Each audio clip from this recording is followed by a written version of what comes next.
पैसा, प्रॉपर्टी, सुख, शांति और तरक्की पाने के लिए पूरे चातुर्मास आपको कौन से उपाय करने चाहिए? आइए जानते हैं पंडित जी से। पंडित जी बताइए कौन से उपाय करने चाहिए? चातुर्मास में जो भी व्यक्ति किसी मंदिर में श्रमदान करता है उसे पाप ताप से मुक्ति मिलती है।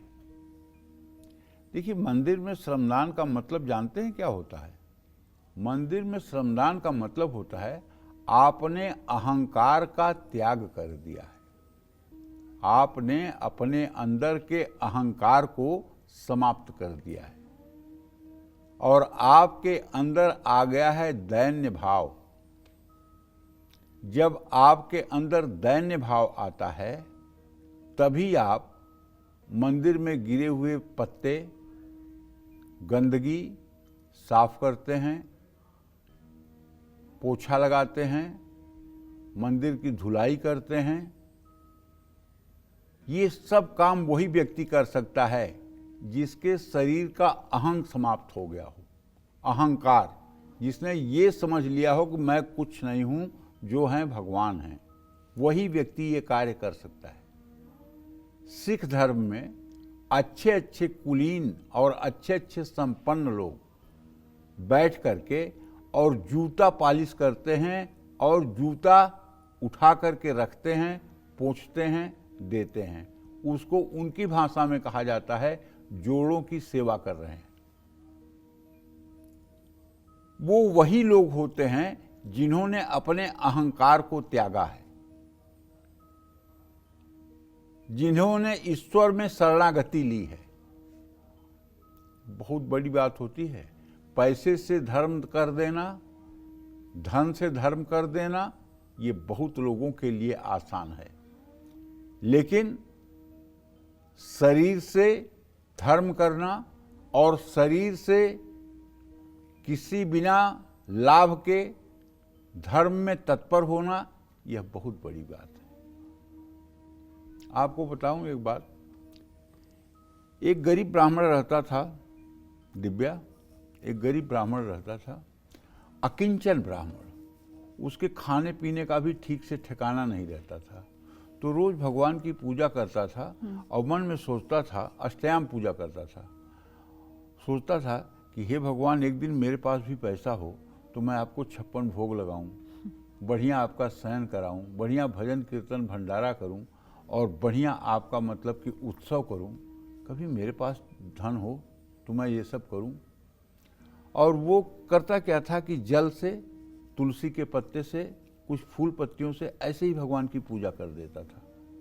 और ये बात उसके मन में बहुत दिनों से चल रही थी। एक दिन वो एक पीपल के पेड़ के नीचे जल चढ़ाने गया तो पीपल के नीचे, पीपल में एक प्रेत रहता था। वो प्रेत प्रकट हो गया और बोला, ब्राह्मण देव, आप चाहते हो कि भगवान विष्णु की सेवा करो और उनका खूब बढ़िया से 56 प्रकार करो, भंडारा करो, आप चाहते हो? कहें हाँ, मैं तो चाहता हूँ। कहें तो ठीक है, मैं आपको उपाय बताता हूँ। इस पीपल के पेड़ के उत्तर पूर्व दिशा में 11 हाथ नापने पर जमीन के नीचे, 1 हाथ नीचे आपको प्रचुर सोने का भंडार मिलेगा। और आप वो सोना ले लीजिए, जितना बढ़िया भगवान का महल बनवाना चाहिए बनवा लीजिए, जितना बढ़िया भंडारा करना चाहिए करिए, जितना बढ़िया आप पूजा करना चाहिए करिए, लेकिन आपको एक मेरा काम करना होगा। बोले, क्या काम करना होगा? कहन कि मैं प्रेत योनि में फंसा हुआ हूँ, मेरी मुक्ति आपको करानी पड़ेगी। तो ब्राह्मण बोला, ठीक है, आपकी मुक्ति कैसे होगी बताइए। कहन, मेरी मुक्ति होगी, जो आप अष्टयाम पूजा करते हैं भगवान की, उसका फल मुझे दे दीजिएगा, अभी तक की पूजा का, मैं मुक्त हो जाऊंगा। तो उन्होंने कहा, नहीं नहीं, इतने दिनों की पूजा का फल तो मैं नहीं दूंगा आपको। हाँ, आप पैसा दे देंगे तो मैं उससे जो महल बनवाऊंगा, उसमें जो भगवान की पूजा होगी, उसका पूरा फल आपको मिलेगा, उससे आप मुक्त हो जाइएगा। कहे, नहीं नहीं नहीं, वो मत दीजिएगा आप मुझे। एक दिन के अष्टयाम का फल आप जो करते हैं अकिंचन भाव से, अभाव में, वो दे दीजिएगा, मैं उससे मुक्त हो जाऊंगा। कहे, नहीं नहीं नहीं, वो जो मैं पैसे से कराऊंगा सब कार्यक्रम ना, उससे आपको मुक्ति दिलवा दूंगा। बोले, नहीं, अच्छा, एक अष्टयाम में 1 याम का आप हमको दे दीजिए फल, उससे भी मैं मुक्त हो जाऊंगा। कहे, नहीं, वो नहीं दूंगा। वो कैसे दूंगा? वो आपको नहीं दूंगा। आपके पैसे से जो काम कराऊंगा, जो धर्म कर्म करूंगा, जो वो दे भंडारा दूंगा। चलाऊंगा, वो दे दूंगा, आप मुक्त हो जाइएगा। कहें नहीं, मैं उससे भी मुक्त नहीं हो पाऊंगा। कहें तब? कहें अच्छा, जो आप भगवान के लिए रीझ करके नाचते हैं, घुघरू बांध करके और रोते हैं, वही एक क्षण का फल दे दीजिए। कहें नहीं दूंगा। फिर कैसी तो कामना? अब ब्राह्मण देव के समझ में आया ओह, कि अकिंचन भाव की सेवा से जितना हरि रीझते हैं, उतना धन की सेवा से नहीं, रीझ। क्योंकि ये प्रेत कह रहा है कि मेरे अकिंचन भाव की पूजा से मुक्त होगा और धनवान होने की पूजा से मुक्त नहीं होगा। तो इसलिए हे नारायण, मुझे इसका धन नहीं चाहिए, मुझे मेरी गरीबी ही सलामत रहे, मुझे मेरी दरिद्रता ही सलामत रहे, आपकी कृपा तो है मेरे साथ। अब वो वापस चले गए और उस प्रेत के धन को नहीं लिए। तो भगवान अकिंचन भाव को, दैन्य भाव को, दौर्बल्य भाव को सबसे ज्यादा प्रिय मानते हैं। सही। तो जब आदमी मंदिर में सेवा करता है तो उसके अंदर दैन्य भाव होता है,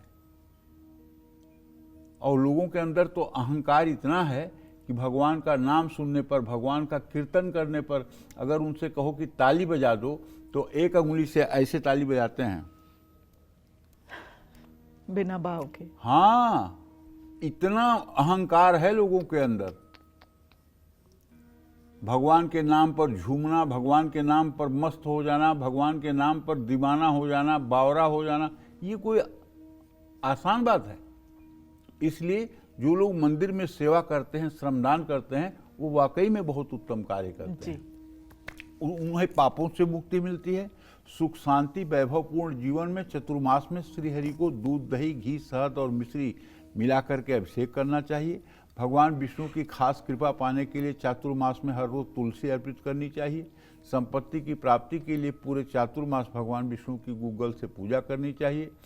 चातुर्मास में हर रोज पीपल के पेड़ की पूजा करने से धन लाभ होता है, कष्ट से मुक्ति मिलती है। शाम के समय भगवान विष्णु और देवी देवताओं के सामने घी का दिया जलाने से वाहन का भी सुख मिलता है। जय मां विंध्यवासिनी।